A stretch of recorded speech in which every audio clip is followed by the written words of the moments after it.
많이 팔려서 좋아했는데 사실 뒤로 다 빚지고 있었다. 이런 경우 아니신가요? 실제로 스마트 스토어를 하시는 분들이 많이 하는 실수죠. 판매가 책정을 잘못해서 마진이 남지 않는 경우. 이런 실수를 하지 않도록 제가 손해보지 않는 스마트 스토어 판매가 책정 방법에 대해 알려드리겠습니다. 오늘 이 영상을 보신다면 더 이상 마진 계산 실수해서 손해보는 일은 없으실 거예요. 시작해볼게요. 첫 번째, 마진 얼마나 몇 프로로 잡아야 하나요? 최소 50%. 저는 70% 잡습니다. 도매가에서 얼마나 판매가로 잡아야 할까요? 2배 이상이 어렵다면 2배로 잡기. 2번, 네이버 수수료 고려하기. 다음과 같은 수수료를 고려하셔야 합니다. 3번, 추가로 고려할 사항. 포장 비용, 교환, 반품, 택배 비용. 택배의 경우 위탁 판매는 관계가 없지만 사입이나 제조의 경우 직접 할 수도 있지만 직접 하면 생각보다 실수가 많습니다. 저도 처음엔 하루 100개까지는 혼자서 했었는데 지금 생각해보면 3PL을 몰라서 그렇게 한 거거든요. 저는 3PL을 활용하라고 말씀드립니다.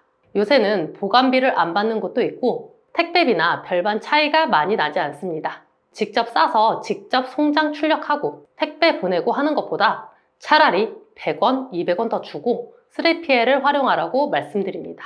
또한 판매량이 많아지면 보내는 택배비보다 저렴해지기도 합니다. 저 같은 경우 택배비를 3,000원 받는데 3PL에서는 2,700원을 주니 오히려 택배비에서 300원 정도 남습니다. 네 번째, 세금 관련. 부가세, 종합소득세. 세금은 보통 매출의 20% 정도를 따로 빼놓습니다. 부가세, 종소세 포함해서요.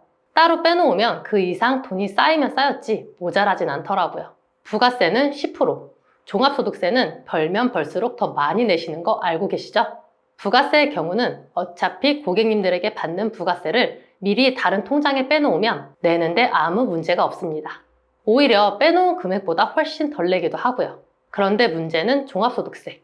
저 같은 경우는 순수익이 70% 이상이거든요. 그렇기 때문에 매출은 높은데 매입이 적을 거잖아요. 그래서 21년도에 종합소득세로 1억 6천만 원을. 그래서 금액이 적다면 혼자 해도 문제가 되진 않지만 금액이 많아지면 꼭 기장을 맡겨서 세무사님께 맡겨야 됩니다. 기장이라 함은 매입 매출 관리와 세금 관련 장부 작성을 해주시는 일입니다. 저 또한 월 1,000만 원 넘어가면서 세무사님에게 기장을 맡겼는데요. 3번의 세무사님을 만났죠. 처음엔 동네 세무사님, 두 번째는 서울에 있는 세무사님, 마지막은 온라인 판매 사업장을 많이 하시는 세무사님. 확실히 이쪽 업종을 많이 해보신 세무사님은 많이 해보셔서 그런지 이 지출이 어떤 건지 저 지출이 어떤 건지 바로바로 아시고 진행해 주시더라고요. 확실히 편하기도 하고 세금도 절세가 많이 되는 듯해요. 그렇기에 세금 관련은 어떤 세무사님을 만나느냐에 따라 정말 달라지는 것 같습니다.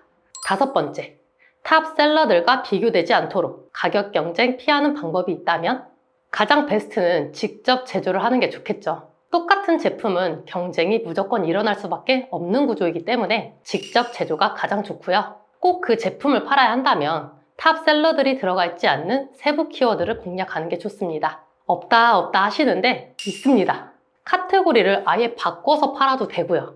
또 하나 팁은 제가 위탁 판매할 때 상세 페이지를 전부 만들었어요. 상세 페이지를 기획해서 만들면 제품은 같아도 더 좋아 보이기도 하고 훨씬 판매 효율이 잘 나오거든요. 고퀄일 필요도 없습니다. 상세 페이지가 예뻐서 제품을 살까요? 제품이 마음에 들어서 구매를 할까요? 내가 판매할 고객들에 맞춰서 그들이 원하는 문구를 넣어주고 그들이 원하는 내용을 넣어주면 됩니다.